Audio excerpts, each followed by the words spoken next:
What's up, YouTube? Welcome back. We have a challenge out there from CW Longshot. Check out his channel, very cool stuff there. He put out a squirrel rifle challenge, and a lot of people have gone ahead and taken it up. Here's the Turkey's opinion take on squirrel rifle challenge. So I can barely say that, squirrel rifle. My submission is the Remington 522 VIPER, an old school polymer rifle. Some of you might know what this is, and some of you might say, what the heck is that? But basically, this was produced to kind of replace the nylon 66 that was doing quite well. This one is definitely a different type of material in the stock, but very cool rifle. Some people argue this is a hunk of junk, so I like them, but they do have their problems if you don't know what you're looking for.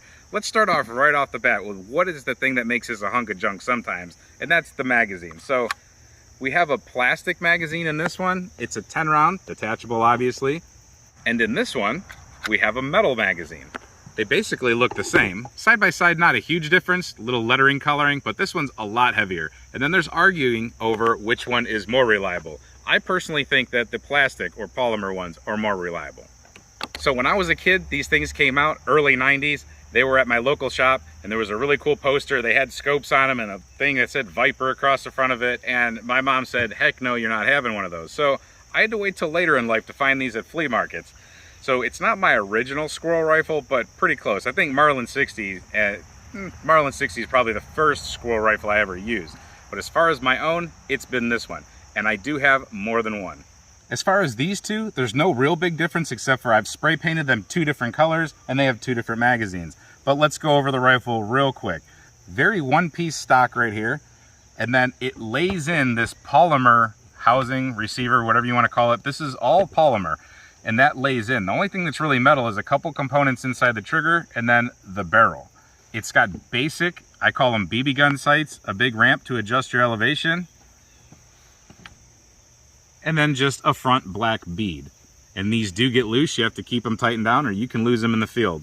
It has a massive ejection port here and a basic charging handle. Nothing too special, and it is loaded.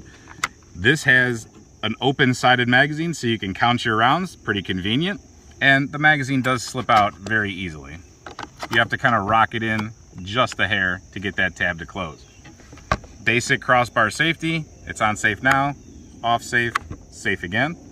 And it's got the old style, I think they call it weaver rail, but you can put your BB gun type sights, 22 type sights on this, and as long as you don't pinch too tight, it doesn't screw it up too bad.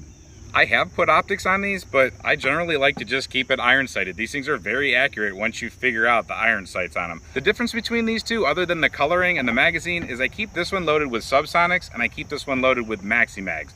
A little bit different holdovers at different distances, but I use this as a varmint rifle and a hunting rifle. The ammo that runs the best with this rifle is CCI mini mags, hollow point varmints, or the regular target loads. But that's no surprise because CCI runs great in everything. I do have this other one running very good with 22 subsonic.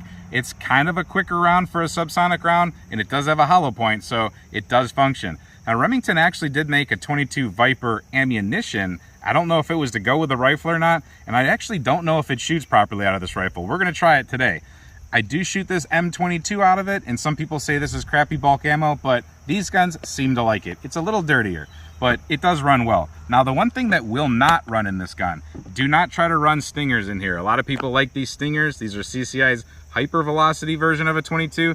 They have a little bit longer case to them, and the problem is that it doesn't completely let the bolt close on this rifle. So you will have out of battery explosions because it will go ahead and tap off the primer or the rim, but it will blow up out of battery and you get a nasty little puff of smoke in your face, and it's just not good with a ruptured case. Just for fun, let's put a few of the mini mags on steel. I'm not gonna shoot the subsonics actually because I really don't have too many of those, but the mini mags, they pop the steel pretty good.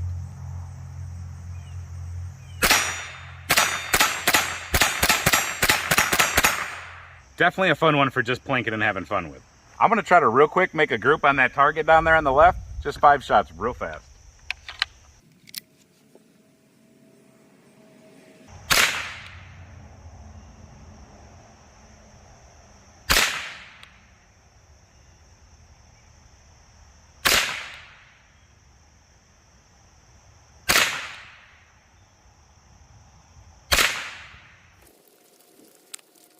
Iron sights all day, no problem with this rifle. I love this rifle. This rifle has taken so many things out of my garden, and this thing has knocked down so many squirrels, it's nuts. I wasn't even really taking my time. As long as that front bead is resting here, it's gonna hit here.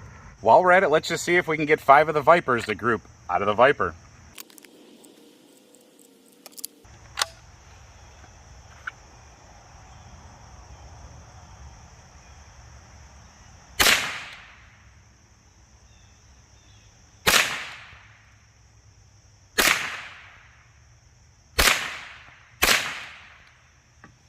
Let's look. Well, I didn't do anything different there, so that ammo definitely tracks a little different. 1, 2, 3, 4, and 5. At least I don't think I did anything different. But that's why I stick to the mini mags on this one. So just for fun, as fast as I can, left top dot.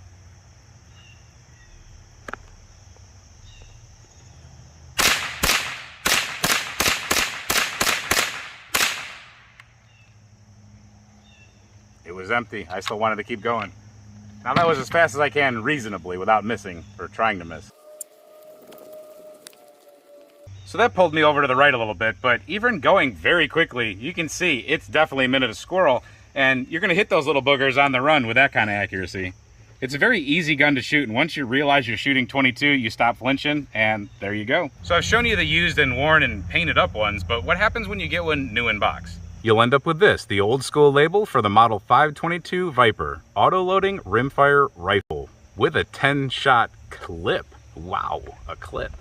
So upon opening our box of our flea market find, so this is about as close to new in box as I could ever find. This is what it looks like without the green paint. There's a green hue to that paint, obviously.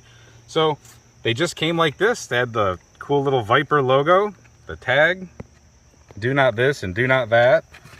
This one has a polymer or plastic magazine with it. And yeah, they have a stud installed here and here. And this one's actually pretty clean compared to the ones that I've been using. You can see inside the bolt action there just a little bit. Not the bolt action, but the action with the bolt. So I bought that one just because it was pretty much new in box, and I'm a weirdo and I collect things, but there's the instruction manuals for the Visit the Remington Museum and Store. I wonder if they still have that. This was in the early 90s when this was made. So pretty cool. It's pretty cool to have a version that's actually, as far as I know, never been shot outside of the factory. And I don't know why, but camera guy told me I'm supposed to hip fire this thing. It's pretty good at hip firing. So there's my submission for CW's Squirrel Rifle Challenge. Thanks, CW. That was a fun one. Can't wait till the next one. And thank you all for watching. Until we see you next time, stay safe, have fun, and keep 22 shooting and get them squirrels.